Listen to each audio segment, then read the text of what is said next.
يا حنان يا منان يا كريم الإحسان يا حنان يا منان يا كريم الإحسان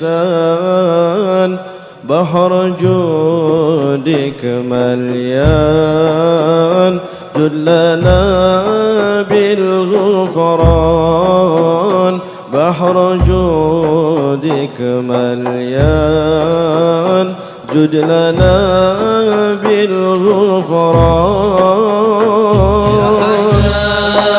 يا منان يا قديم الإحسان يا حنان يا منان يا قديم الإحسان بحر جودك مليان جد لنا بالغفران.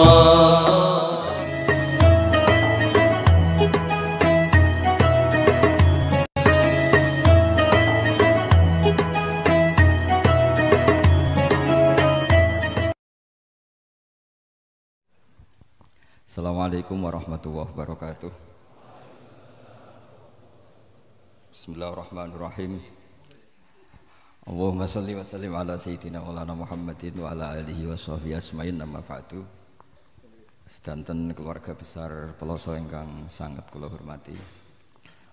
Utamanipun Kiai Haji Zainuddin Jazuli, Kiai Haji Nurul Huda, Kiai Haji Fuad Ningbat. Ini wonten Gus-Gus, wonten Gus Taif, Gus Fahim, Gus Makmun, wonten Mbah Kawula nih, Gus Kausar.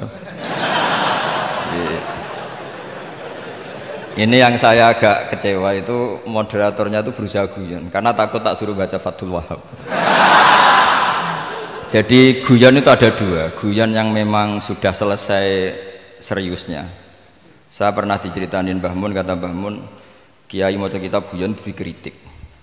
Maca kitab kok guyon, terus kata Mbah Mun membela diri mergo macane wis iso mulane iso guyon, nak ra iso wis runtusen sik. Anda baca kitab ndak bisa, itu bisa guyon apa ndak? Ndak bisa, roh kitab wis meriang. Jadi orang guyon itu bukti alim. Tapi ada juga guyon yang menghindari ngomong serius kayak moderator gitu. Jadi ini masalah ya. Terus kecewa saya kedua, saya itu ngira Santri Proso itu katanya terkenal khusuk-khusuk, adabnya bagus. Ternyata ada percontohan yang enggak bagus.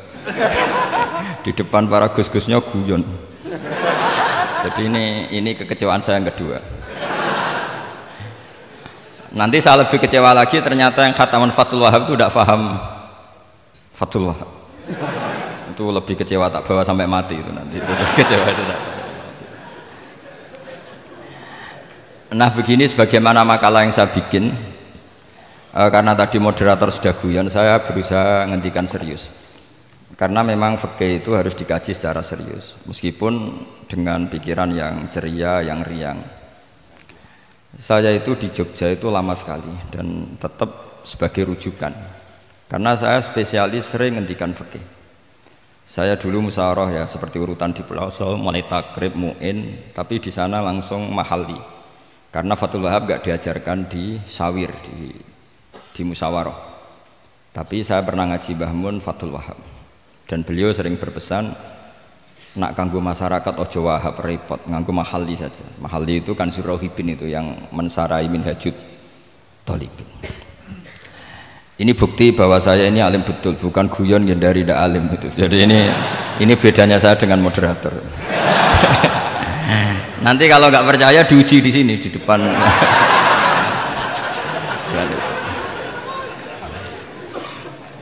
Saya ngaku alim itu bukan karena sombong, tapi keharusan. Karena begini ya, kalau kamu punya istri mau melahirkan, itu mesti nyari tulisan bidan. Barokahnya tulisan itu kamu tahu siapa bidan. Kalau kamu gigi sakit pasti cari tulisan dokter gigi. Sekarang kriminal kita adalah yang tahu Wahab tidak menulis ahli Fathul Wahab, ahli Fathul Qorib, sehingga masyarakat itu susah nyari konsultan ahli fikih karena santri Peloso tidak menulis di rumahnya ahli Fathul Wahab, ahli Fathul Qorib. Loh itu penting supaya orang tahu. Setidaknya kenapa nyuwun sewu banyak, kalau saya boleh agak merovokasi, dan itu bagus, provokasi itu bagus kadang, tapi untuk kebaikan. Kenapa orang-orang lain itu menjadi rujukan? Karena mereka memaklumatkan diri, dengar gelar RC, MA, terus ahli fikih. Tapi kita yang ngaji Wahab, khatam, musyawarah khatam, nggak nulis di rumahnya ahli Fathul Wahab. Setidaknya Anda nulis konsultan kalau ingin mondok ke Peloso, sehingga orang daerah kamu kalau mau mondok ke Peloso konsultasi ke kamu. Tapi kita terlalu adab. Padahal awalun nubuwah itu dimulai dari at-tahaddi. At-tahaddi memaklumatkan diri kalau beliau adalah seorang nabi. Jadi kalau kamu boyong harus memaklumatkan diri, saya tidak bakul bako, saya ahli Fathul Wahab. Lah ini khataman Fathul Wahab cerita bako. Wah itu innalillahi wa inna ilaihi raji'un. Ini harus gimana nih, mau ya Anda harus tersiksa dengan keterwakilan oleh ini.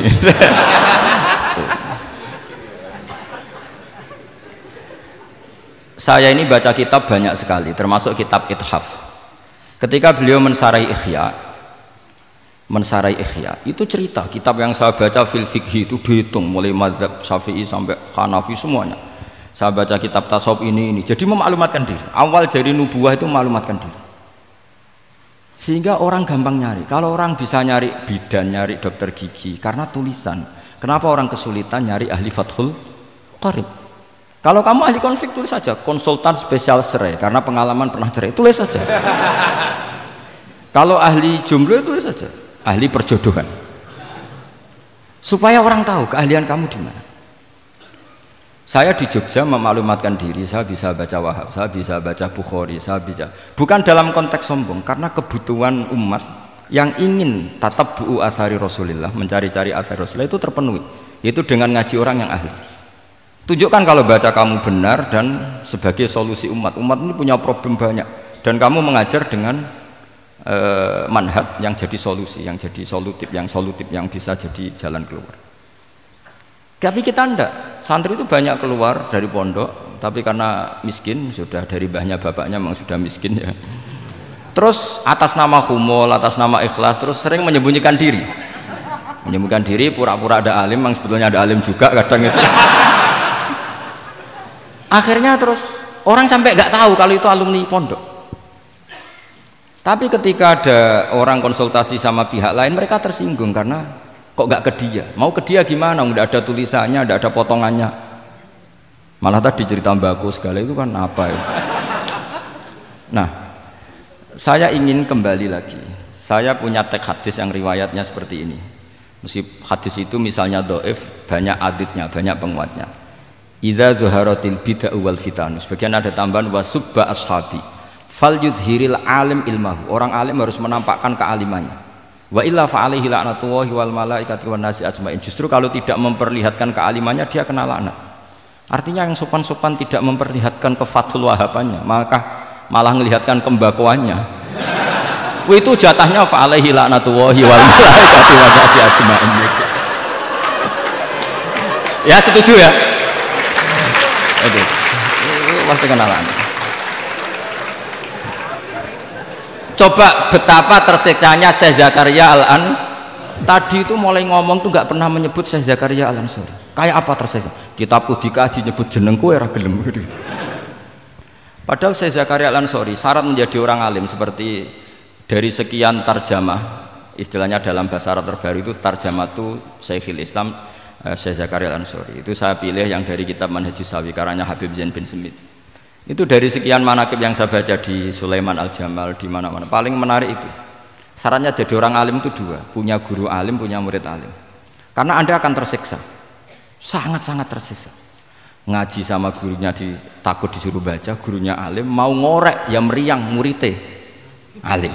Itu yang dialami Syekh Zakaria Al-Ansori, sehingga beliau ngendikan duqiqtu baina hajaroini, saya ini ditempa dua batu, cara Jawa digebek dua batu. Mau ngaji ya takut karena gurunya alim alamah, yaitu pengarang Fathul Bari Ibnu Hajar Al-Asqalani.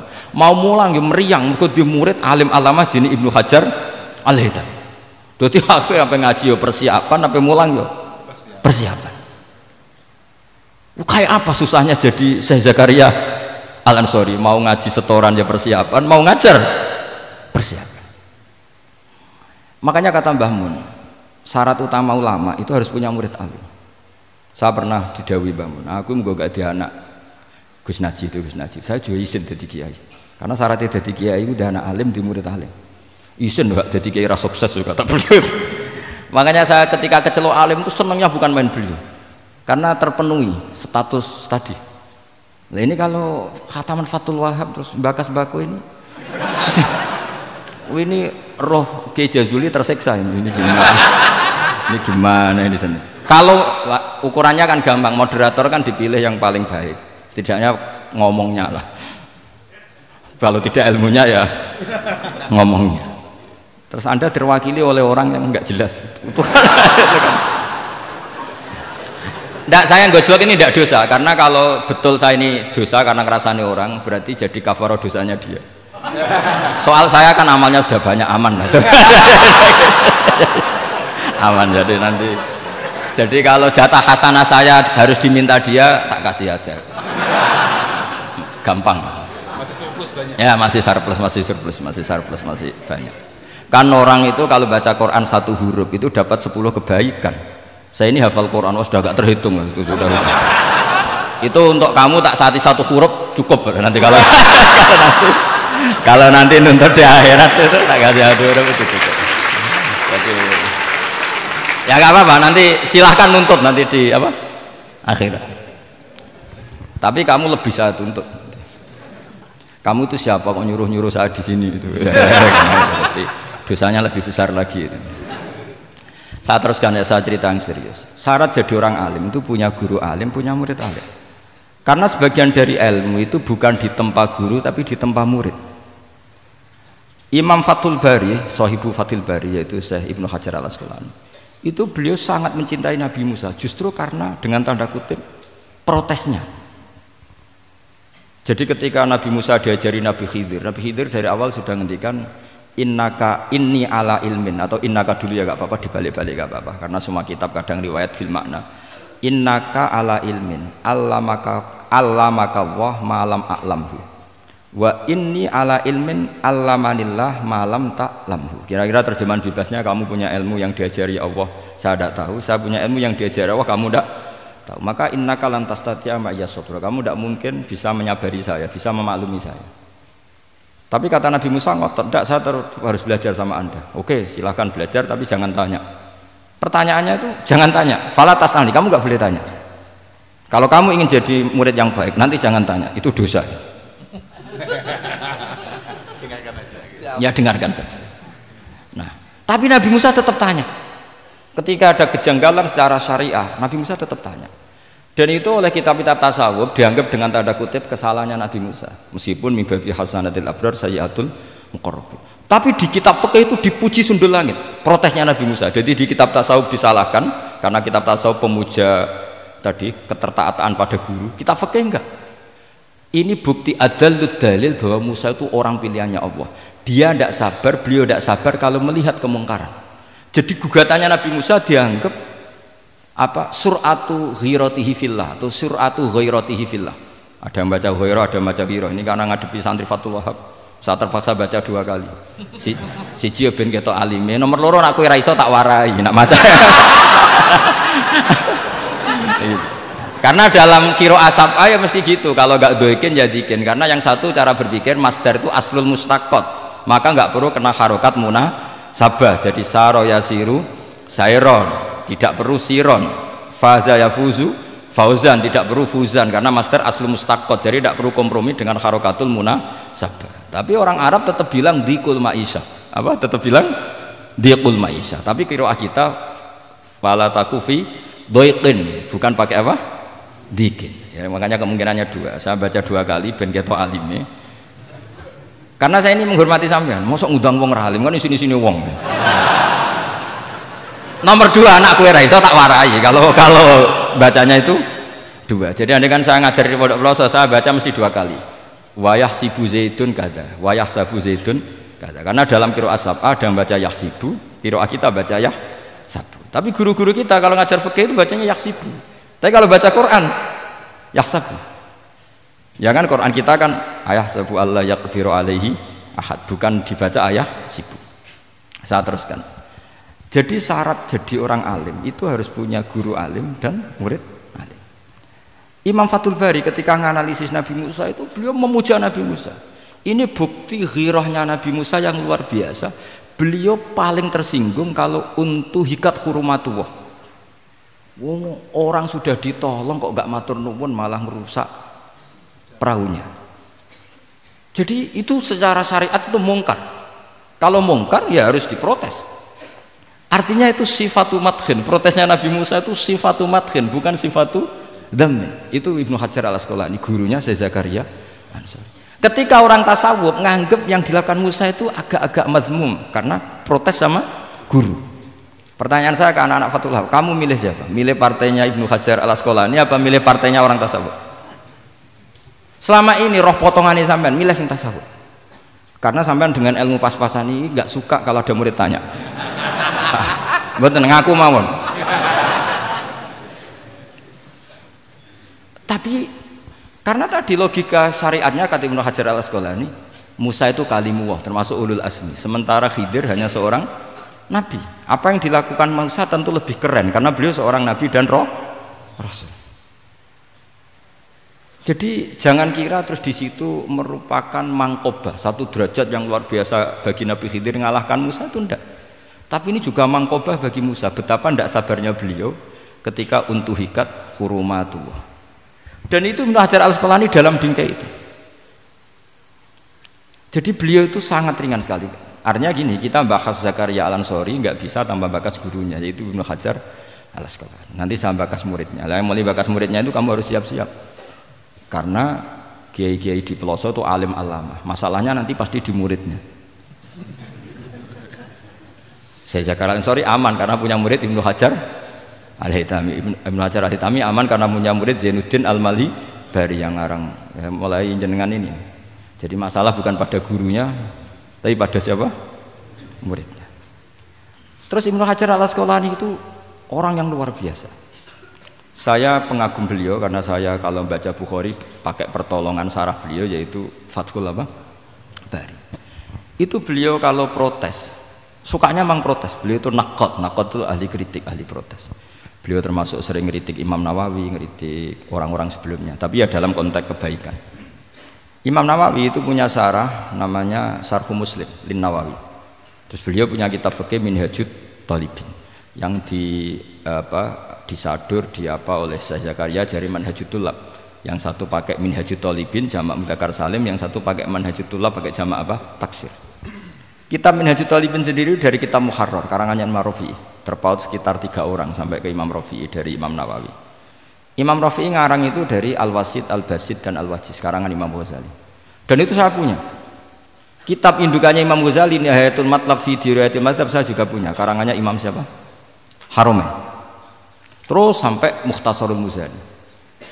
Saya tadi sempat bawa kitab Mukhtasarul Muzani. Bareng ngerti ini kok jadi pengajian umum lemes ya. Waduh, mau nyalahkan Gus Kausar Mbah nggak berani. Tapi saya tadi matur sama Gus Kevin, Gus ini kok jadi pengajian umum, nggak tahu. Sebenarnya saya ingin anak Wahab saja terus tak marahin terus pulang.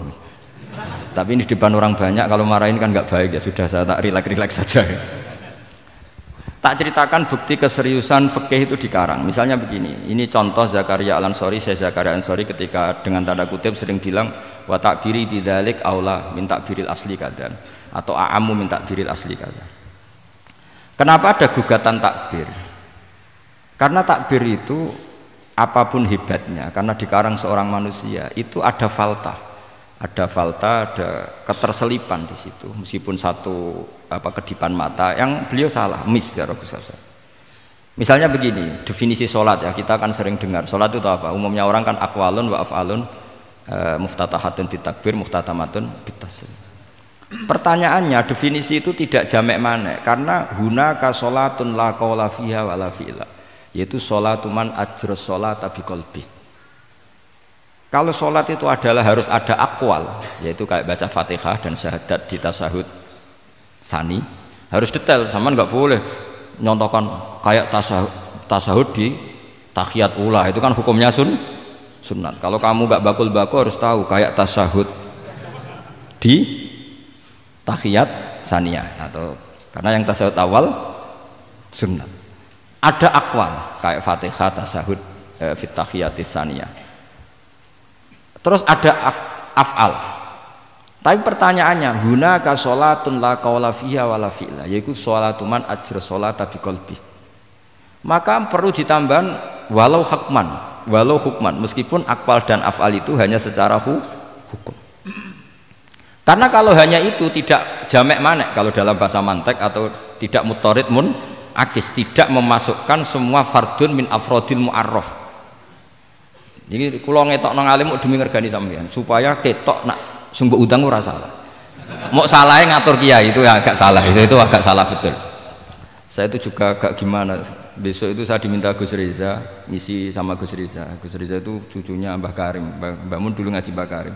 Jadi orang kok kayaknya manfaatkan saya sakarepe dhewe gitu karena saya ini mangkalah tua terus ini. Padahal saya kalau mau angkuh ya, kalau saya boleh sombong, itu buyut saya ketujuh itu namanya Mbah Soleh bin Asnawi Sepuh, itu gurunya Mbah Soleh Darat. Padahal Mbah Soleh Darat gurunya Mbah Hasim. Tapi angkuh kan haram, jadi ya sudahlah pakai tawaduk saja. Sebenarnya kalau saya boleh angkuh, kalau sampean malah lebih bisa angkuh lagi, ketemu di Nabi Adam. Lebih putu Nabi. Saya ulang lagi ya. Kalau kamu mengkaji Wahhab secara serius, itu kajilah seperti saya ini. Bahwa hukum itu harus dibenturkan dengan fardul masalah, dengan pengandian masalah. Misalnya begini, kalau ada hewan ketabrak truk jago, tentu kita diskusi hanya ayam jago, karena kalau ayam kecil kan gak eman, kelepek-kelepek meh mati. Cara pikirannya sampean ini yang anak-anak Fathul Wahhab itu boleh disembelih apa enggak? Tanpa disembelih pun pasti 1 menit lagi mati atau setengah menit lagi mati. Karena dia kejet-kejet hanya prosedur kematian, memang syaratnya harus kejet-kejet. Tapi kan dia sudah tidak punya hayatun mustaqirrah. Kalau kamu pas musyawarah Fathul Wahhab itu disembelih halal apa haram? Tidak, sampean jawab saja, enggak usah sungkan Gus, enggak usah jawab aja. Ini ada Gus Makmun, ada Gus Wahid. Halal apa haram? Cara pikirannya Syekh Zakaria Al-Ansori, bajuri itu haram karena dia tidak punya hayatun mustaqirrah. Oke, haram. Karena yang dikatakan penyembelian adalah menghilangkan nyawa karena penyembelian, sementara ini tanpa disembelih sudah mati. Tapi pertanyaannya gini, tapi nanti kalau disisir dari bab tabdzir, masa kewan jago larang mubadzir? Maka menurut mazhab Imam Malik pokoknya keceluk di nyawa, angger keceluk di nyawa disembelih ya halal karena jenenge nyembelih hewan yang masih hidup senajan tau wis kejet. Kamu milih mazhab Maliki apa Syafi'i? Ini ayam jago loh, bukan ayam kecil. Karena kalau yang kecil kan ikhlas, itu kan seperti kepiting, banyak kiai ngaramkan kepiting, yang keberatan banyak karena kepiting besar. Tapi ketika yuyu diharamkan nggak apa-apa, kecil saja. Padahal ilatul hukmi sama, kira-kira kepiting sama yuyu, tahu sama yuyu? Itu kehidupannya sama nggak? Gaya hidupnya sama apa enggak? Sama. Tapi ketika kepiting itu ada perdebatan. Yang setuju halal banyak karena iman rasanya. Tapi ketika yuyu dikatakan haram, ada nggak yang protes? Tidak ada. Ikhlas semua kayaknya. Ini ahli fikih apa ahli nafsu gitu.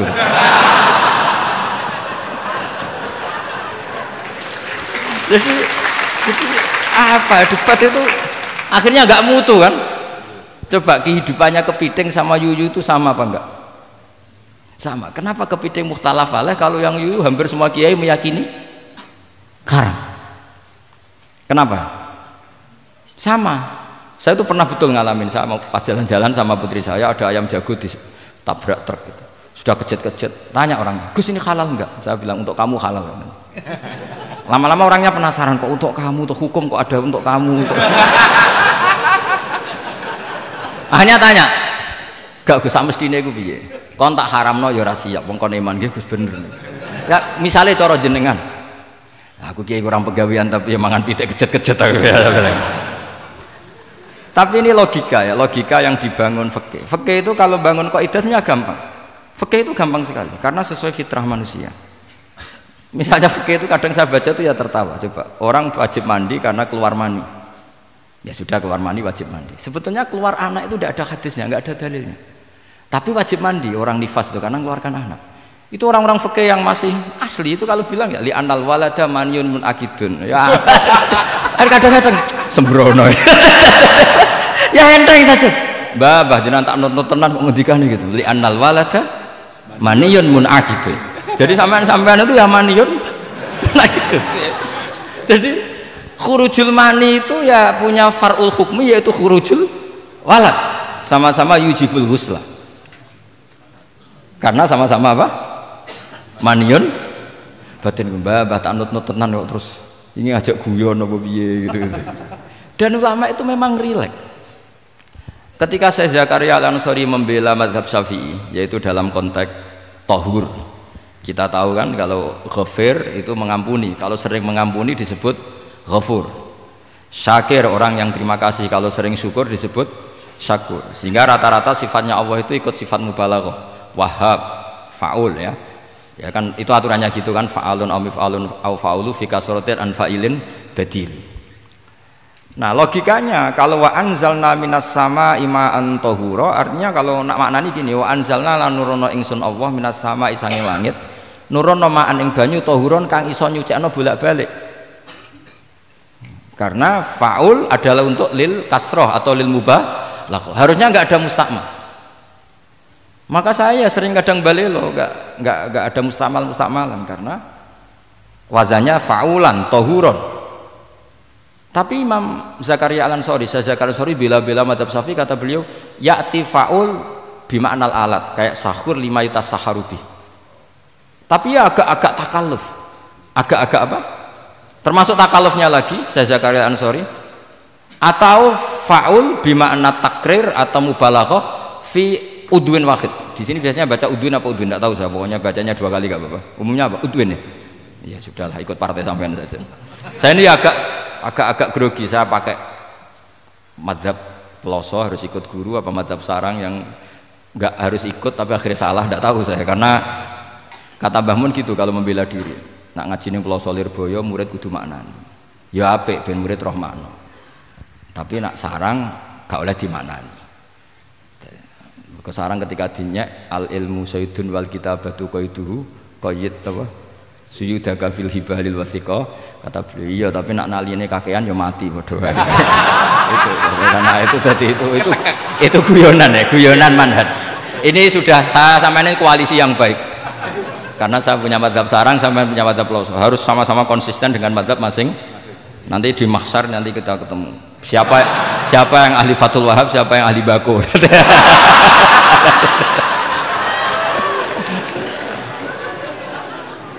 Nah, pikirannya Fathul Wahab kalau sampean khatam betul itu untuk takrir tapi fi udwin wahid, yaitu air yang sudah mensucikan ini misalnya masih bisa mensucikan ini, yang bisa mensucikan asal masih fi udwin wahid. Ya sudah, di situ saja takrirnya atau mubalaghahnya di situ, bukan ke anggota yang lain. Oke, itu meskipun agak, tapi Imam Malik dan semua ulama hampir mengatakan tohur itu ya tetap di kasrotil istimal, artinya ya sudah bisa takrirut tathir.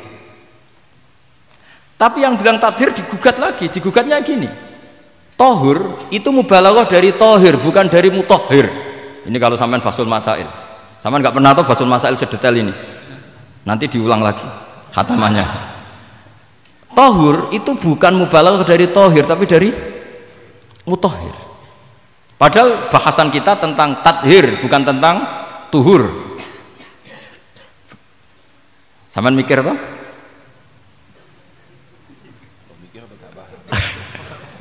Nggak usah dijawab apa diterangkan? Apa ngaji lagi aja, nggak usah boyong dulu.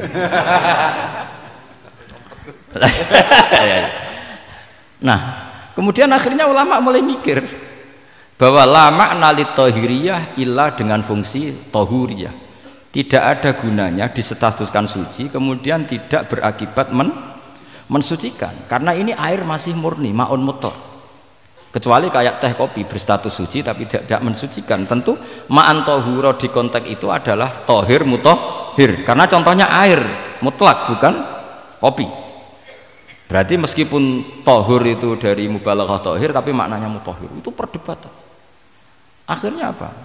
Orang itu menjadi cerdas. terutama di era Ibnu Hajar Al-Haytami, karena beliau ahli fikir. Beliau itu cerdasnya Masya Allah.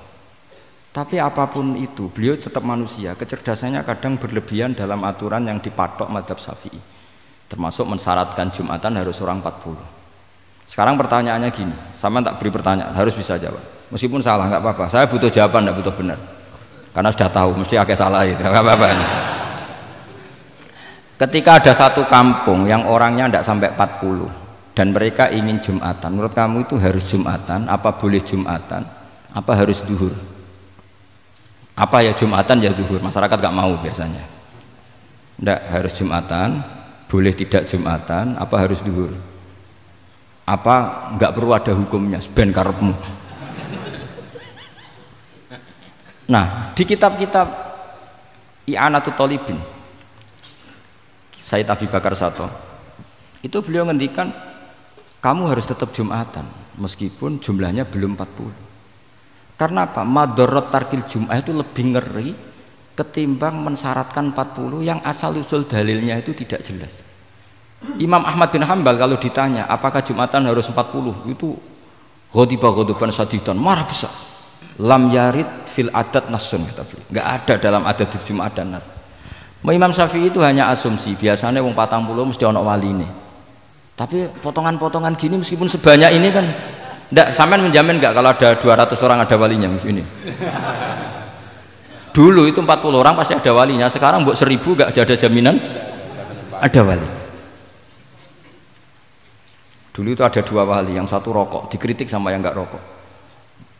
Mosok pangeran dikebuli katanya karena tapi wali rokok ini ahli tauhid. Allah laisa bimakanin katanya. Saya tidak tahu ini jadi ya, kacau. Wali itu kalau sudah debat itu bener mana? Yang satu goslo, wali kok rokokan, pangeran kok dikebuli. Yang satu bilang apa? Allah laisa bimakanin. Saya teruskan. Jadi perdebatan di fikih itu sebetulnya semuanya itu rasional. Karena fikih dibangun di bawah qaidatul fikhi, qawaidul fikhi dan usul fikih. Dan semuanya itu muktabas atau multamas atau makhud min Rasulillah sallallahu alaihi wasallam. Sekarang saya beri satu analogi. Pernah ada satu kejadian Rasulullah sallallahu alaihi wasallam menghentikan la yusalliyanna ahadukum illa fi Bani Quraidah. Kamu jangan sholat asar kecuali sampai Bani Quraidah. Kira-kira saya ngomong sama santri, kamu jangan sholat asar kecuali sampai Lirboyo. Sebelum sampai Lirboyo ternyata kadati samsu antaghruba, matahari hampir tenggelam. Fariqun minhum, sebagian dari sahabat milih sholat di tengah perjalanan meskipun itu belum sampai Lirboyo. Alasannya musaro'ah fil waktu supaya tidak kodok. Yang sebagian milih sholat di Lirboyo meskipun ba'da antaghruba samsu, meskipun matahari sudah tenggelam. Ketika dilaporkan ke Rasulullah itu falam ya'nif, ada yang baca falam yu'annif wahidan, tak baca 2 kali karena ini nanti bisa jadi debat kusir. Sama bacanya ya'nif apa yu'annif nggak tahu, pokoknya saya baca 2 kali. Kalau baca sampai 3 kali yang 3 salah karena memang pilihannya hanya 2. Kalau ada pilihannya 3 tak baca sampai 3 kali. Nabi tidak menyalahkan salah satunya. Yang satu pakai konstitusi yang namanya asar itu ya qabla antaghrubas samsu. Yang satu cara berpikir Nabi jelas mansus harus di Bani Quraidah. Sekarang pertanyaannya, kaidah umum tentang, saya ulang lagi, kaidah umum tentang asar itu qabla ghurubis samsi dilawan nas harus di Bani Quraidah, menang mana? Nas sama kaidah umum. Kira-kira kalau kamu ngaji usul fikih.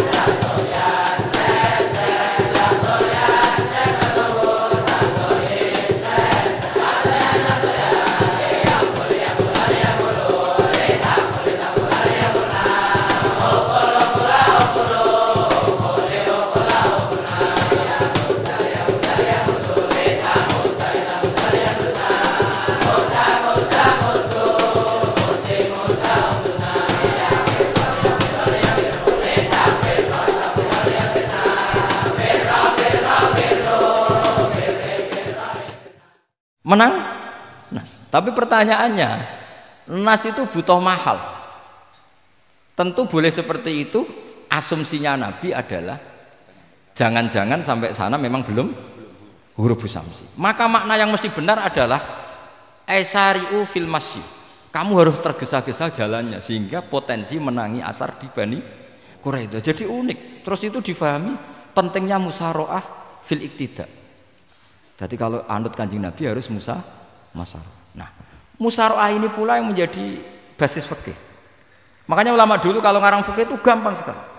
Kalau orang tidak paham aja nggak bakat wali. Sebenarnya fikih itu gampang sekali. Bagi yang gampang maksudnya, hamba tidak usah itu.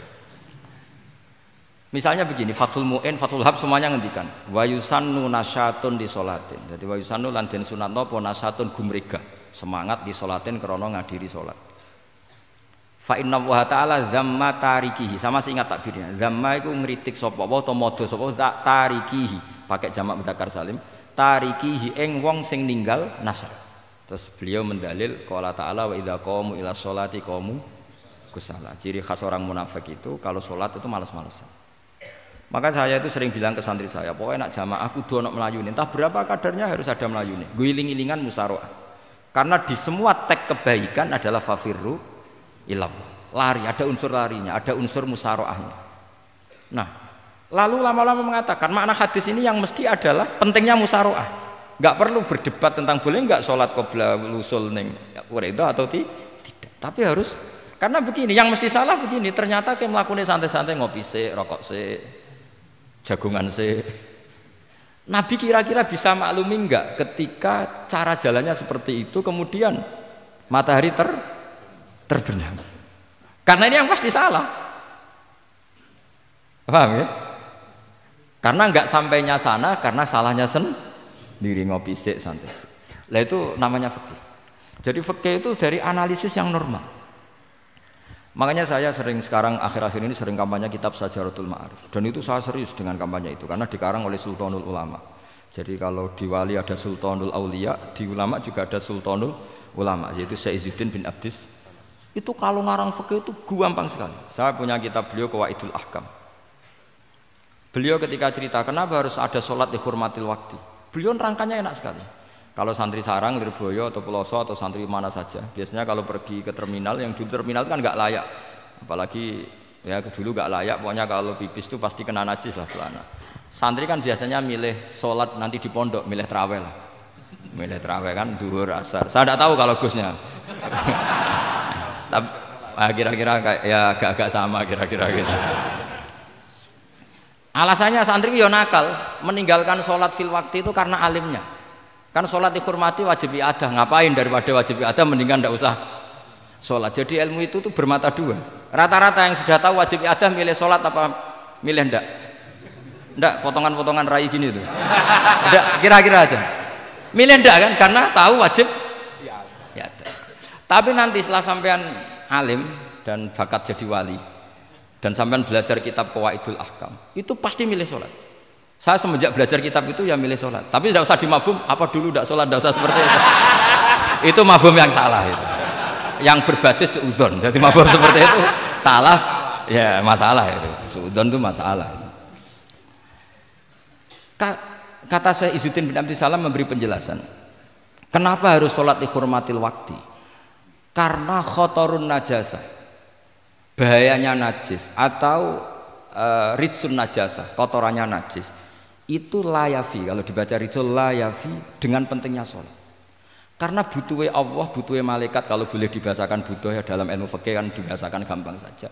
Ada orang sujud di waktu yang diwajibkan sujud, sehingga diabaikan syarat sholat itu harus toharatul badan, wa tasawubi dan wal makan.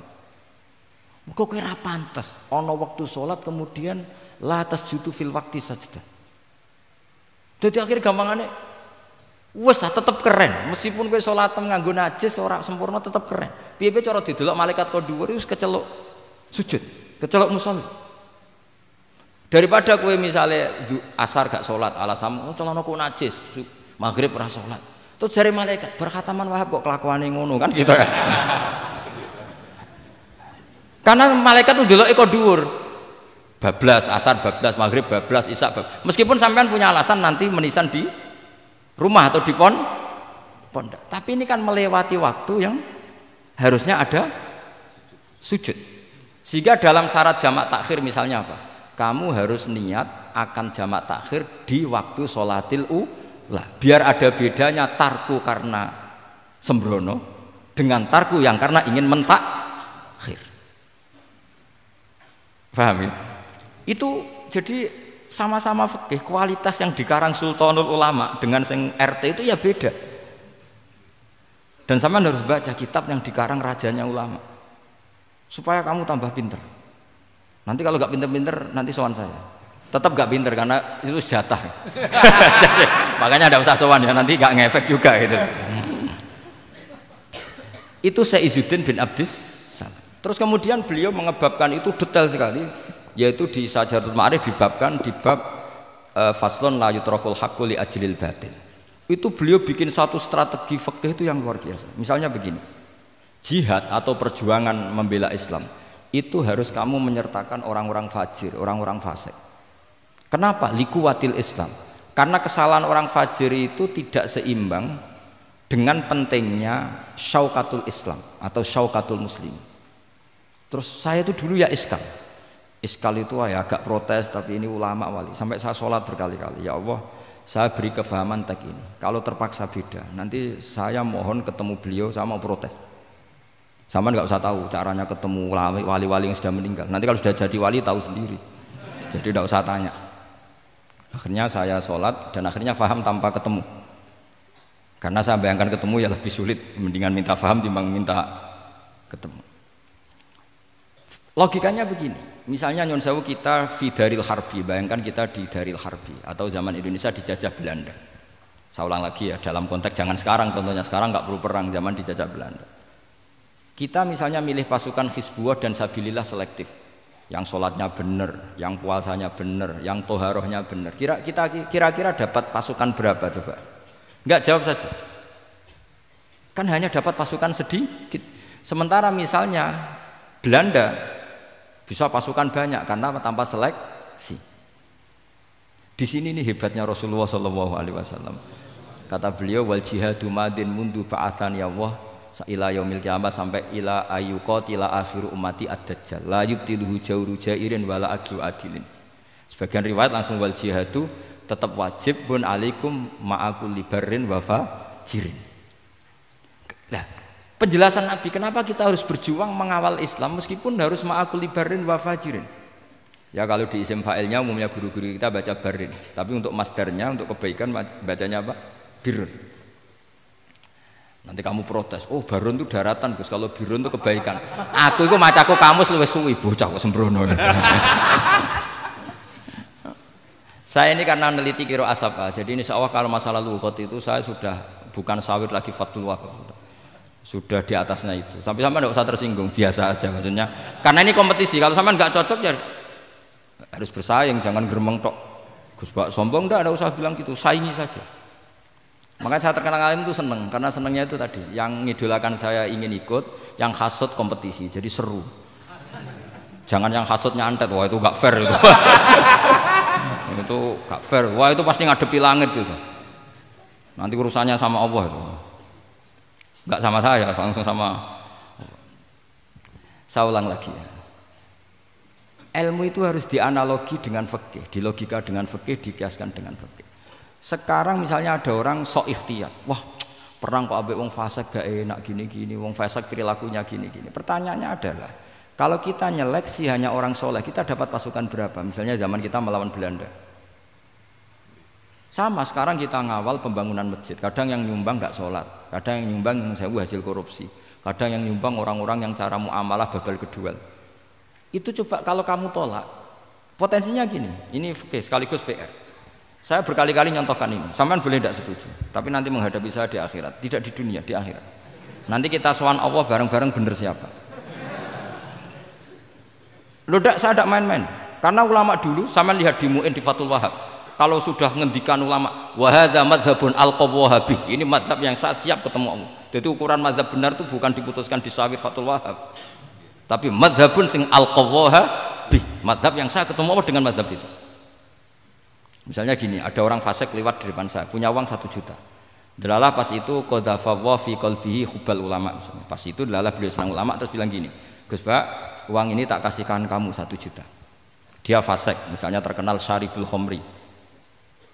Saya ini menurut pertanyaan saya, ini jawab saja. Kamu salah nggak apa-apa. Wajib menerima apa, haram menerima apa, bebas, mubah. Ayo milih di polling. Nggak usah sungkan Gus Kausar. Ini beliau-beliau posisi senior, milih menerima apa menolak. Wajib apa sunat? Sunat apa wajib? Nah, logika-logika harus terbangun begini. Kalau kamu terima, maka akan dicibir. Malam nih Fatul Wahab tiga duit uang saya kok gelem, bolak-balik nak duit gelem aja. Itu juga masalah kan? Kiai latihan jatuh kan? Artinya posisinya tidak mantep-mantep amat. Udah kadang keramat itu. Sama jangan niru saya, aman udah itu. Bayangkan sampean yang latihan nyai itu kan.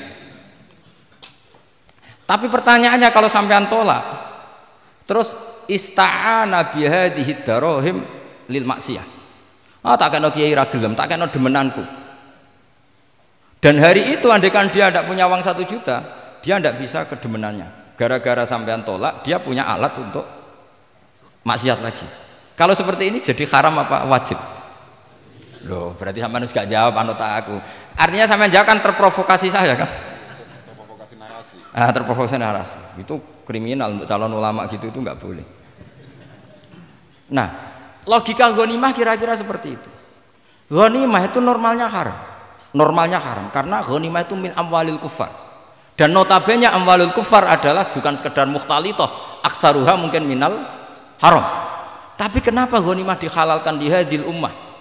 Makanya Nabi ketika ngendikan uqtitu khamsan lam yu'tahunna nabiyyun qabli, termasuk beliau menyebut wa ukhillat li al-ghanaim, termasuk saya 5 hal yang Nabi sebelumnya nggak dikasih, saya dikasih. Di antara beliau nyebut wa ukhillat li al-ghanaim, ghanimah itu halal untuk umatku. Itu kan kenapa Nabi menyebut itu? Karena normalnya ghanimah itu haram karena min amwalil kufar. Tapi kenapa dihalalkan? Saya pernah ditanya seorang dosen, kenapa itu halal Gus? Saya itu kok nggak nyaman. Karena ini jenis orang ikhtiyat.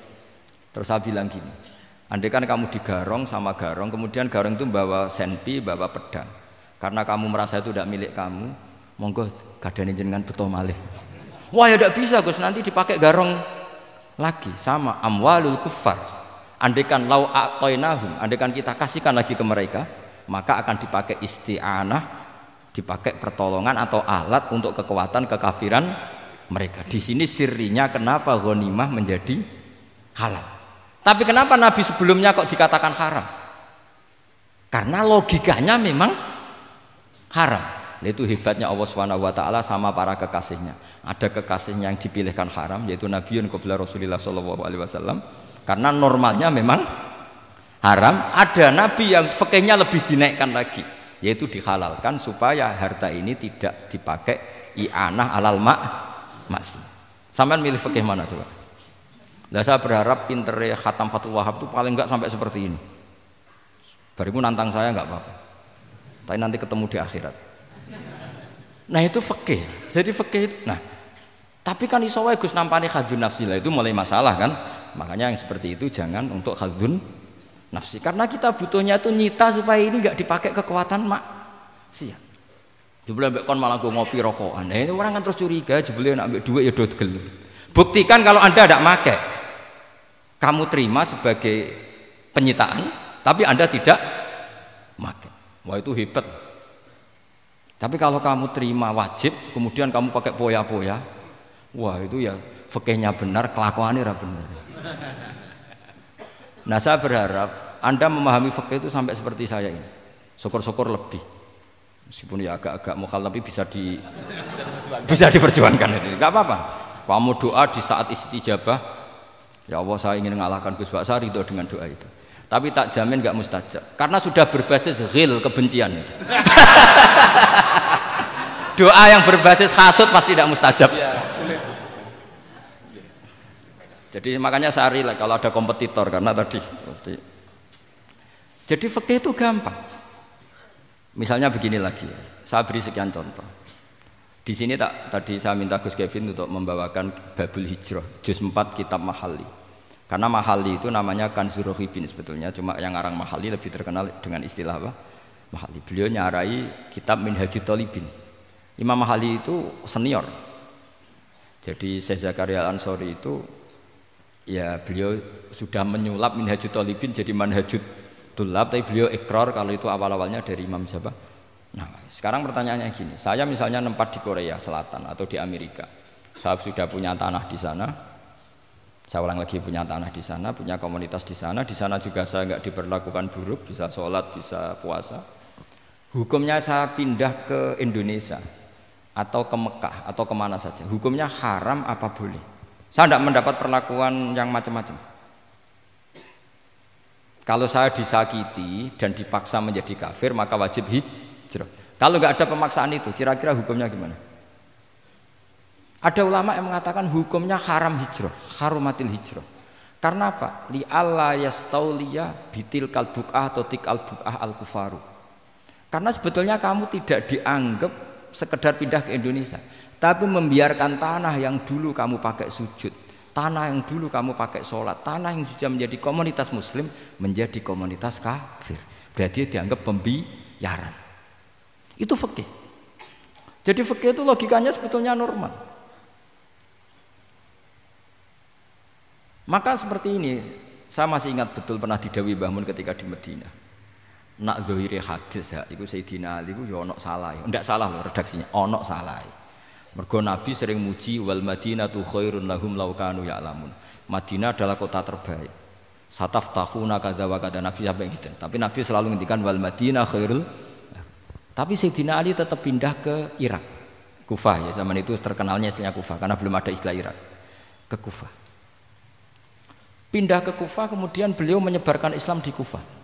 Terus punya murid awal namanya Hasan Basri, murid paling sukses. Itu orang-orang Basrah, bukan orang Temanggung, orang Basrah. Itu orang Basrah. Semua riwayat mengatakan itu orang apa? Basrah, jelas bagul-bagul. Bukan. Itu sangat jauh dari. Nah, karena Hasan Basri murid paling sukses ini pindah ke Basrah, maka ilmu setelah itu Basrah. Sehingga idakhtalafatil Kufah wal Basrah kudimatil Basrah. Akhirnya menyebar sampai Baghdad, jadi Kubbatul Islam. Orang bisa dikatakan alim kalau sudah dikatakan alim di Baghdad. Termasuk Imam Syafi'i itu ngajinya di Baghdad. Padahal beliau lahirnya di Gaza. Huzah itu kalau sekarang itu apa? Gaza. Askolan itu juga Palestina.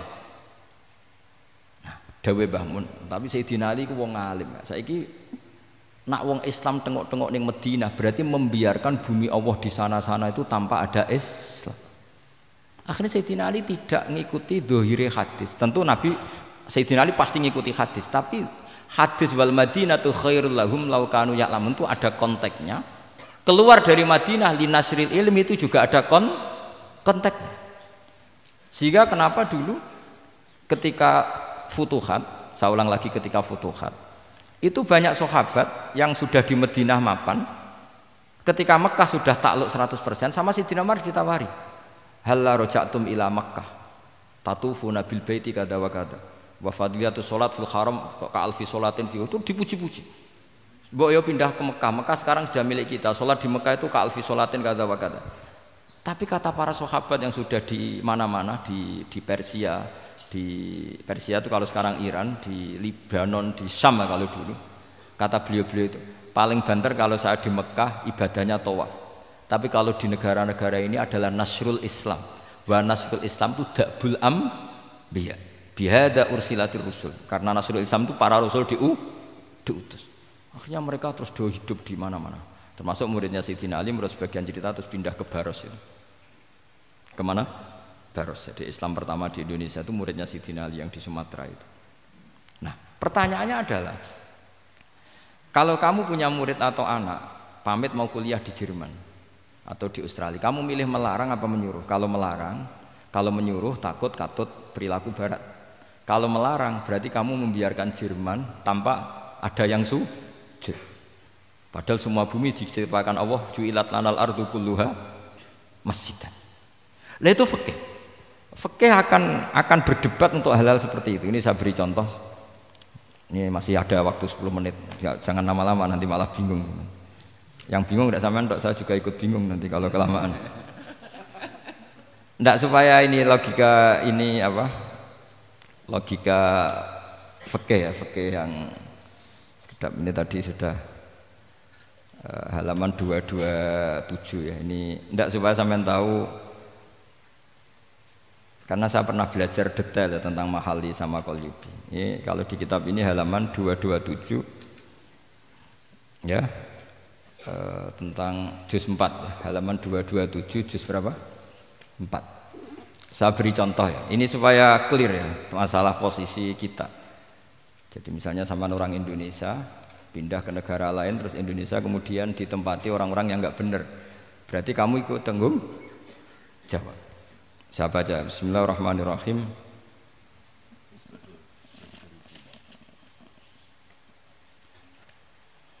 Ya, halaman 227 ini barusan tak cari karena halaman kitabnya beda-beda. Bidaril harbi. Terus ada kata-kata fa'in roja madzukiro. Roja itu kembali ke kalau seseorang itu bidaril harbi berharap masyarakat situ bisa Islam, bisa dakwah, fa muqamuhu afdal. Saya juga mau baca makom apa mukom. Di sini umumnya baca mukom apa makom. Mukom ya, karena dari mati akoma yukimu ikomatan, berarti kan mukim. Kalau mukim ya resikonya harus dibaca mukom. Tapi kalau ada yang baca makom ya jangan dimarahin, kasihan. Bakul bakowe bukan bener itu loh. Fa'in roja madzukiro famuqamuhu afdalu. Au qadara alal i'tizali harumatil hijratu. Umumnya di sini baca harumat atau hurimat? Ya boleh dua, boleh harumat, boleh hurimat. Kalau itu masih li alla yastauliyal kufaru ala mahallihi fayasbahu darul kufri. Jadi artinya gini, misalnya saya di Jogja misalnya, atau di Jakarta atau di Batam, di situ atau di Papua, di situ kamu merantau di sana sudah bisa menciptakan komunitas Islam. Kemudian kamu pindah, itu bukan dianggap pindah secara mubah karena kangen keluarga, enggak, tapi ada masalah. Setelah kamu pindah ini yang menghuni siapa? Jangan-jangan min dari sujud ila niklab misalnya. Itu fikih. Jadi fikih itu sebetulnya normal saja. Tapi karena kita baca tidak detail, terus kayak apa gitu, kayak fikih itu aneh semua. Dasar gak bakat alim. Jadi sebetulnya fikih itu normal. Ya. Makanya kembali ke tadi, kalau orang alim tidak mau izharul ilmi, fa alaihi laknatullahi wal malaikati wan nasi ajmain. Misalnya saya ini terkenal membawa Islam yang mudah, yang menyenangkan. Orang itu sampai maksiat itu cari kesenangan. Orang sampai maksiat itu karena cari kesenangan. Tapi kalau kesenangan itu tidak didapatkan fit to'at, karena to'at dikampanyakan secara agak teroris. Kamu sholat tidak mesti diterima, karena baju kamu nggak mesti semuanya halal, sujud kamu nggak mesti diteror, sehingga orang yang sholat tuh, sholat ya orang mesti ditompo, mendingan nggak sholat.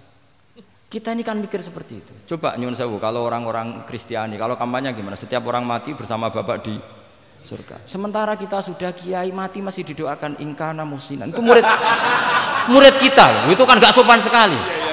Murid dongakno gurune ingkana musinan. Murid kualat. Gurune kok muksinane ditaklek ingkana musinan. Cara aku dadi gurumu sembrono guru darane. Susah ya apa sing muni kana musinan ije dikein.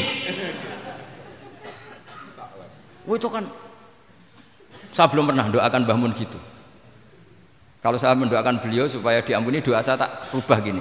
Ya Allah antal ghafur wa anta dzu maghfirah. Maka sepatutnya jenengan mengampuni guru saya. Jadi saya itu kalau bilang ingkana itu kayak gimana gitu. Tapi ini urusan zauk ya, sampean enggak boleh protes. Tapi sanate ngono Gus, niki kitab ngono, sampean ngrubah sanad. Ya saya kalau enggak bisa apa-apa kalau sampean protes gitu. Sampai ngerubah adab kalau itu. Nak protes-protesan. Lu coba misalnya Syekh Abdul Qadir Jailani itu Sultanul Aulia ya. Terus beliau misalnya wafat di Ploso.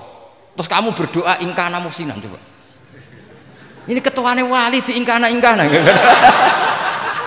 Boyo wong ndek akhlak sithik gitu maksudnya. Wong sak donya iku ya tabarraku bi. Ya tabarraku nabi.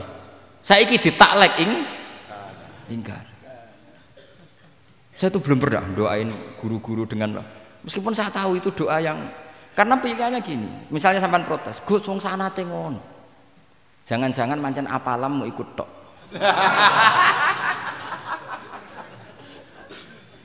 Loh Imam Syafi'i itu kalau doain mayit, ini sekaligus ijazah tapi haram ditiru. Ya tapi ijazah tapi haram ditiru. Imam Syafi'i itu pernah ngecewakan seseorang karena beliau itu idola, ada orang meninggal beliau diminta rawuh-rawuh. Doanya hanya gini tok, ya Allah, Engkau itu tetap menjadi Tuhan meskipun tidak menyiksa orang ini. Jadi menyiksa orang ini tidak kebutuhan Engkau. Kalau tidak jadi kebutuhan Engkau ya tidak usah dilakukan. Itu terus pulang keluarganya gerembang, piye donga ngono tok. Tapi satu keluarga itu diimpeni mayit itu diampuni gara-gara doanya Imam Syafi'i. Ya Allah, anta ghaniyun, anta itu ghaniyun an adzabi. Engkau tidak perlu menyiksa orang ini. Engkau tetap Tuhan, tanpa menyiksa orang ini tetap Tuhan. Jika itu tidak kebutuhan engkau, ya sudah tidak usah dilakukan. Terus iya. Jadi kalau saya doain guru-guru, ya Allah sifat ghafur engkau itu pasti efektif. Nggak mungkin sifatnya jenengan kok boten tembus. Ya sudah, ya seperti itulah ya Allah.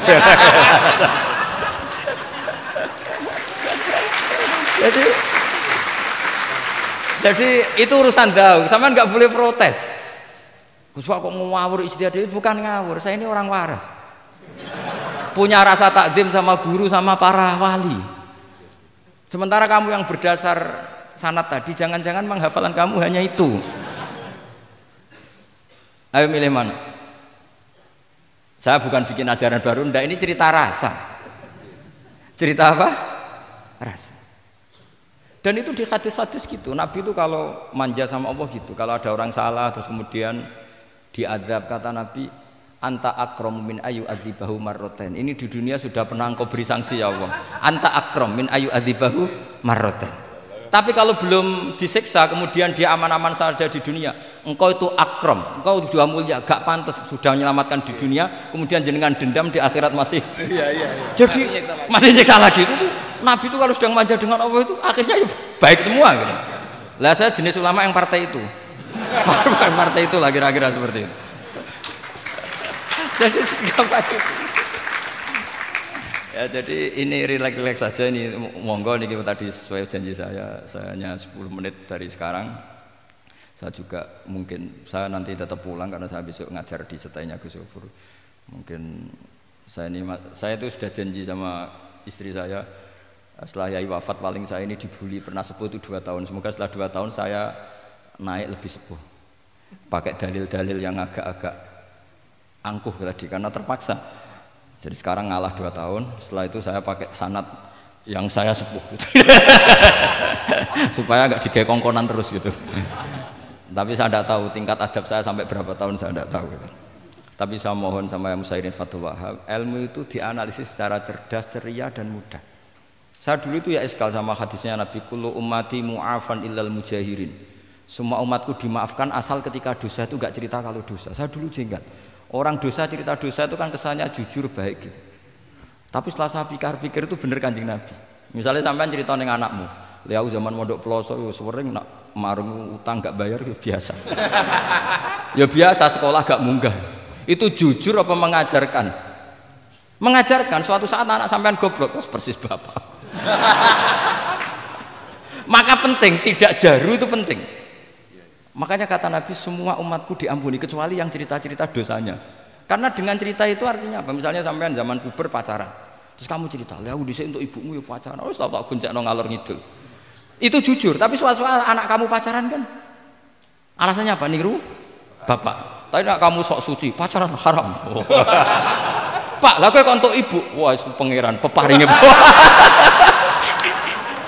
Lo kan nyerah bodoh nih, wah itu peparinge pangeran. Gak pacaran Pak, oh pacaran haram tuh. Kena muni orang kan bodoh nih. Pacaran haram tuh. Aku untuk bojo peparingnya Allah. Wah itu dimaafkan malah itu. Lo coba nyuwun sewu, ini analogi ya nyuwun sewu. Kalau andekan semua yang pernah zina itu ngaku zina, kalau itu jumlahnya 1000 saja, 1000 itu punya keluarga. Satu orang minimal punya keluarga 10. Akan dipakai justifikasi kalau suatu saat zina berdasar pernah Pak D-nya atau Pak L-nya, iya enggak? Tapi kalau semuanya enggak ngaku dan semuanya nyuwun sewu sok suci, wanteng ning masjid, sak wiridan nangis. Kuwi anak putune kok, wah mbahku khusuk kuat. Padahal nangisnya perkara nyesal tahu mau. Tapi artinya apa?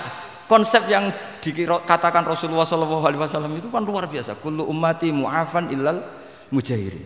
Karena dengan jihar, memang di situ masdarnya kok jadi jihar. Jadi bukan ijhar tapi jihar. Jadi memang bahasa Arab itu agak unik.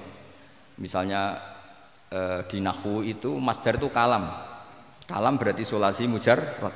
Tapi fiilnya enggak kelaku. Kalimah yaklimu kalaman itu enggak melaku. Sing melaku lam yatakallam. Tapi padahal masdarnya kalam. Jadi suara sama raya aku pengalaman. Masalah lughat itu pengalaman sekali. Jadi memang bahasa Arab itu lucu. Apalagi lafadz bagho malah paling kasus dalam bab yung qalu. Bagho maknane lacut. Bareng melok wazan imbagho. Yang bagi sayukjo. Iku piye terus? Biasanya makna sulasi mujarrad sama mazid kan nggak beda-beda jauh. Barang kena bagho tuntas. Bagho jadi yang bagi. Mulane kok yang bagi sulasi mujarrad apa? Bagho, Pak. Bagho maknanya apa? Jadi tiang-tiang lacut, Pak. Mereka bingung gurunya penerangno bingung. Daripada bingung jadi tiang-tiang maknanya lacut. Kayak laisa ku fi'il mandi, mudhari endi? Ora ono mudhari. Mandi kok ora ono mudhari, ya mandi wae ora usah mudhari. Terus repot bahasa Arab wis repot. Kene ora melok dibahasa mau apa coba? Ya sudah takdir ngono ae sudah. Jadi apa yang dikonsepkan Rasulullah SAW itu pasti yang terbaik. Bahkan Imam Ghazali ikut berkampanye wa inna ya, termasuk pemberian Allah terbaik adalah sitra, as-sitra itu atau tutup. Jadi hifdzul qaba'ih menjaga supaya keburukan kita tidak kelihatan itu termasuk kebaikan. Bukan dianggap tidak jujur karena tadi kalau semua keburukan kita tampakkan maka akan menjadi masif. Misalnya kamu cerita, misalnya insya Allah lah kita yakin semuanya kita insya Allah diselamatkan dari zina. Misalnya cerita dosa yang kecil-kecil saja. Misalnya ini pondok utang rambayar atau rokokan, gak jamaah. Terus kamu ceritakan anak kamu, itu bukan jujur, mesti sebagai alat. Jadi orang anak kamu, wah disanggup, cocok. Suatu saat aku goblok kayak bapak. Aku di sekolah cung sering ramunggah. Anakmu mondok wis tenang, santai. Nak ramunggah dalile bapak. Tapi nak kowe cerita, mondok meniti pelosok. Pirang tahun, Pak? 10 tahun. Kepengen ngit mayai, kepengen mondok susu ben barokah. Munggah terus, Pak, munggah. Maksudnya ora munggah kelas, munggah apa wae pokoke. Wis tenang. Karena itu bahaya, makanya kullu ummati mu'afan. Ma'is ketika ngaku zina itu Nabi itu enggak menolak sampai 4 kali. Ma'is yang memaksa Nabi supaya beliau melakukan rajam, eksekusi. Semua ketika meminta saran sama sahabat, halla satarta bidzalik, kamu enggak usah cerita. Karena tadi logikanya kalau ada Ma'is ya, jangan-jangan yang lain juga ya, itu kan menimbulkan macam-macam. Itu hebatnya Islam, malah kita diajarkan awamastur aurati wa amin rawati. Kayak apa baiknya Islam? Tapi kita sekarang karena tidak baca hadis, lalu ada gerakan jujur. Mari semua meresapi dosa masing-masing. Kamu pernah ini istighfar terus nangis. Jebule gerakan ngono iku ya nyun sewu ya ono duwike kan yo repot. Tidak usah seperti itu. Ikuti hadis Rasulullah SAW bahwa termasuk nikmatnya Allah Taala itu adalah tertutupi semua kesalahan-kesalahan kita. Dan itu barokah bagi hadaddin karena kesalahan tidak muncul. Loh itu sudah untung, agama sudah untung. Ketika kesalahan tidak munculnya agama sudah ikut diuntungkan. Coba kalau semua yang maksiat itu kelihatan, kan seakan-akan hadil ardu mamlu'ah bil ma'ah masih. Tapi ketika maksiat itu sembunyi-sembunyi, kemudian sing syiar itu adzan, pengajian, kan bagus. Sama nggak boleh protes, tapi itu kan tidak jujur. Ya bukan masalah jujur dan tidak, ini satrul qaba'ih. Nah ini namanya siasa. Namanya apa? Siasa itu tidak harus politik tentang negara. Kita mengelola diri kita sendiri butuh apa? Butuh siasa. Jadi misalnya kamu cerita kebaikan kamu kepada anak, biar kebaikan itu ditiru. Tapi kalau anak kamu tanya, Pak, sampai nate salah, itu sesuatu yang paling saya takutkan, Cung. Karena aku sering na'udzubillah minas salah. Tapi Bapak pernah salah enggak? Itu pertanyaan enggak penting. Karena tadi bahaya. Lu enak, maksudnya beragama seperti ini tuh enak. Kullu ummati mu'afan illal mujahid. Itu kan luar biasa. Jadi semua umatku itu diampuni asal tidak cerita-cerita. Misalnya gak cerita ke anak, cerita ke teman. Aku di gendaan, wis tahu tak ambung. Mesti pikiran kamu, nang pondok wis pengurus jebule tahu ngono. Mesti digo suatu saat aku nak ngono, awas gitu. Atau nak caiki keamanan, awas kita kandakno kan gitu. Tetap ini menjadi alat maksiat bagi yang lain. Jadi tapi saya dulu itu iskal, kenapa ada hadis seperti itu? Tapi setelah saya analisis, memang kalau ijtihad atau ijhar itu efek negatifnya luar biasa. Dan kita harus iktidak bi Rasulillah sallallahu alaihi wasallam. Ya tentu idealnya yo ora maksiat, yo ora konangan maksiat. Memang karena tidak pernah itu ideal. Memang enggak konangan karena tidak pernah melakukan. Ya saya kira demikian. Saya mohon supaya ya tadi ya saya Fathul Wahab dari kitab Manhajut Tullab itu dikarang Zakaria Al-Ansori piyambak Zakaria. Tapi kitab itu sebenarnya dari Minhajut Thalibin. Minhajut Thalibin dari kitab Al-Muharrar. Itu dari kitab Basit Wasit Wajiz. Terus itu dari kitab Nihayatul Matlab fi Dirayatil Madhab. Itu mensarai kitab Mukhtasarul Muzani, karangannya Imam Muzani ketika diimlakkan Imam Syafi'i. Karena semua karangan Imam Syafi'i itu amla alaina Syafi'i. Ya amla alaina Syafi'i. Makanya kalau sampean ngaji muin qala fil Buaiti. Buaiti itu nama orang. Ekolas Syafi'i fil Buaiti, ekolas Syafi'i wa amlahu alal Buaiti. Makanya qala fil Buaiti, qala fil Muzani itu nama orang. Artinya karena Imam Syafi'i itu hanya mengimplekan. Terus muridnya nulis. Nah kebetulan tulisan paling mudawwan itu karangannya Imam Muzani, disebut Mukhtasarul Muzani. Sebenarnya beliau punya murid banyak, ada Imam Muzani, Imam Robi, Imam siapa Buaiti. Saya kira demikian. Assalamualaikum warahmatullahi wabarakatuh.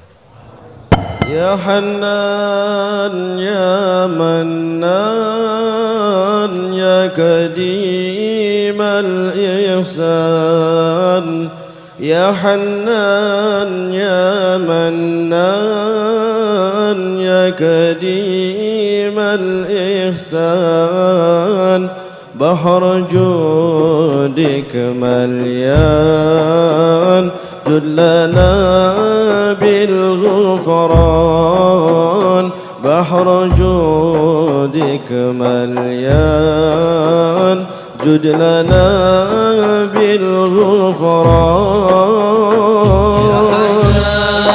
يا منان يا قديم الإحسان